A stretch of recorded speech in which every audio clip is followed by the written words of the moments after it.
Olá, povo de Deus, sábado 9 de julho de 2022, da 14ª semana do Tempo Comum, Santa Paulina do Coração Agonizante de Jesus. A nossa reflexão de hoje é a partir de Isaías 6, de 1 a 8 e Mateus 10, 24 a 33. No ano da morte do rei Osias, vi o Senhor sentado num trono de grande altura. O seu manto estendia-se pelo templo. Havia serafins de pé ao seu lado. Cada um tinha 6 asas. 2 cobriam-lhes o rosto, 2 os pés, e com 2 eles podiam voar. Eles exclamavam uns para os outros: Santo, Santo, Santo é o Senhor dos exércitos. Toda a terra está repleta de sua glória. Ao clamor dessas vozes, começaram a tremer as portas em seus gonzos e o templo encheu-se de fumaça. Disse eu então: ai de mim, estou perdido. Sou apenas um homem de lábios impuros, mas eu vi com meus olhos o Rei, o Senhor dos exércitos. Nisto, um dos serafins voou para mim, tendo na mão uma brasa que retirara do altar com uma tenaz. Tocou minha boca, dizendo: assim que isto tocou teus lábios, desapareceu tua culpa e teu pecado está perdoado. Ouvi a voz do Senhor que dizia: quem enviarei? Quem irá por nós? E eu respondi: aqui estou, envia-me.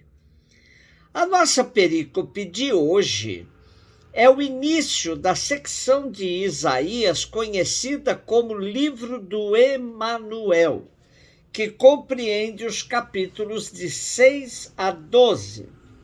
Emanuel, Deus está conosco, era a proposta de Isaías ao rei Acás, frente às alianças muito suspeitas que ele pretendia fazer com potências estrangeiras. Se Judá se mantiver fiel à aliança feita com Javé, Deus mesmo cuidará do seu povo e não será preciso se submeter às nações mais fortes vizinhas.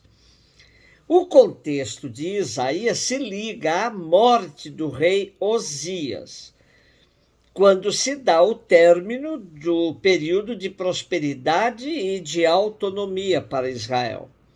O profeta aproveita a ocasião para proclamar a santidade e a grandeza de um Deus que transcende em muito a grandeza humana e que é, por excelência, o Santo de Israel.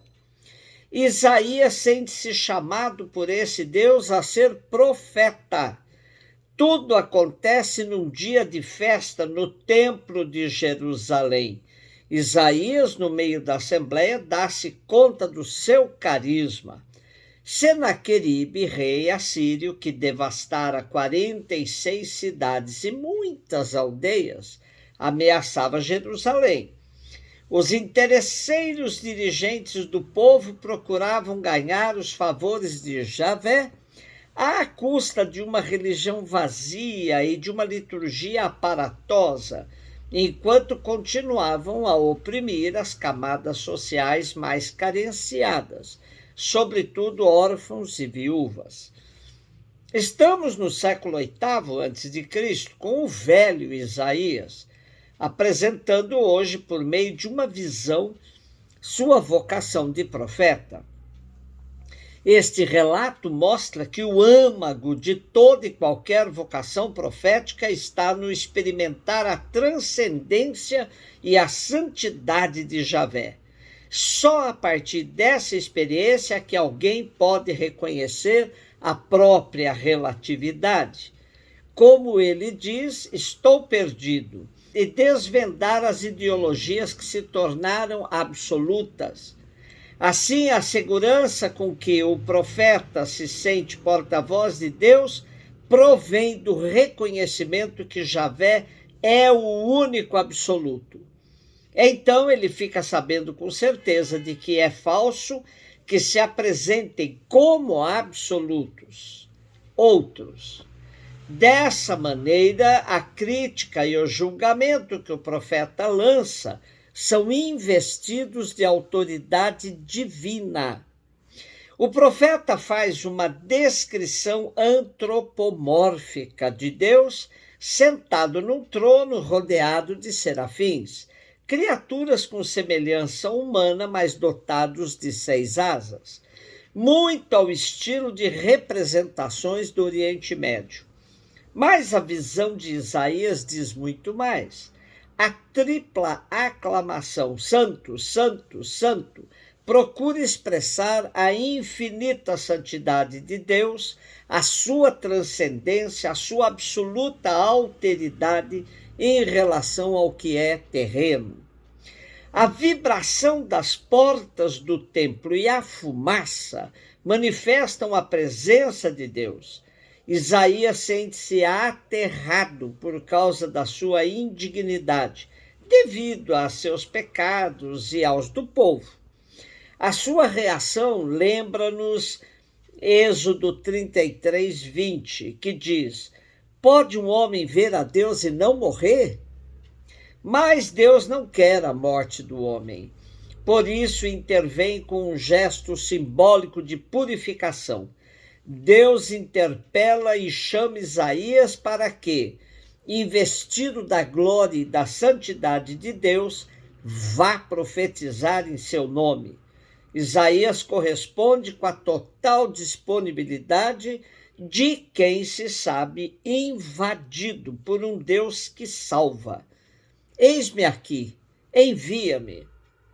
Mateus 10, 24, 33. Disse Jesus aos seus discípulos: o discípulo não está acima do mestre, nem o servo acima de seu senhor. Para o discípulo basta ser como seu mestre, para o servo ser como o senhor. Se ao dono da casa eles chamaram de Belzebu, quanto mais aos seus familiares. Não tenhais medo deles, pois não há nada de encoberto que não seja revelado, e não há nada de escondido que não seja conhecido. O que vos digo na escuridão, dizei-o à luz do dia. O que escutais ao pé do ouvido, proclamai-o sobre os telhados. Não tenhais medo daqueles que matam o corpo, mas não podem matar a alma. Pelo contrário, temei aquele que pode destruir a alma e o corpo no inferno. Não se vendem 2 pardais por algumas moedas? No entanto, nenhum deles cai no chão sem o conhecimento do vosso Pai. Quanto a vós, até os cabelos da cabeça estão todos contados. Não tenhais medo. Vós valeis muito mais do que muitos pardais. Portanto, todo aquele que se declarar a meu favor diante dos homens, também eu me declararei em favor dele diante do meu Pai que está nos céus. Aquele, porém, que me negar diante dos homens, também eu o negarei diante do meu Pai que está nos céus. Continuamos no contexto do discurso missionário de Jesus do capítulo 10 de Mateus. Depois de uma série de exigências da missão apresentadas por Jesus aos seus discípulos, temos uma espécie de reforço e ânimo para que, apesar das dificuldades, os verdadeiros missionários não se deixem paralisar pelo medo. Nossa perícope de hoje apresenta 3 das 366 vezes que a expressão não tenhais medo aparece na Bíblia.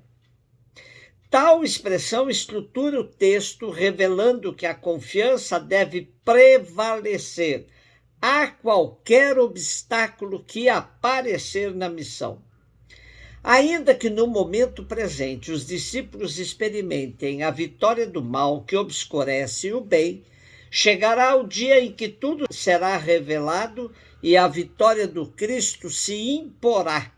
Os ensinamentos de Jesus, o seu evangelho, ainda não estão totalmente revelados, mas chegou a hora dos discípulos missionários trazerem à luz tudo o que aprenderam do Mestre. Tal revelação virá acompanhada de perseguição, mas nada de se deixar vencer pelo medo, porque no horizonte está o triunfo de Cristo. Por isso é preciso declarar-se a favor do Cristo agora, na história, para que sejamos também, por Cristo mesmo, declarado como seu discípulo missionário junto do Pai. Nesta confiança não se deve temer nem mesmo aqueles que podem nos tirar a vida terrena, pois a vida que vale, a que está junto de Deus, essa nenhum inimigo nos poderá tirar. Portanto, não nos deixemos paralisar pelo medo, ainda que estejamos frente a frente com aqueles que amam mais as armas que as pessoas. Um beijo no seu coração.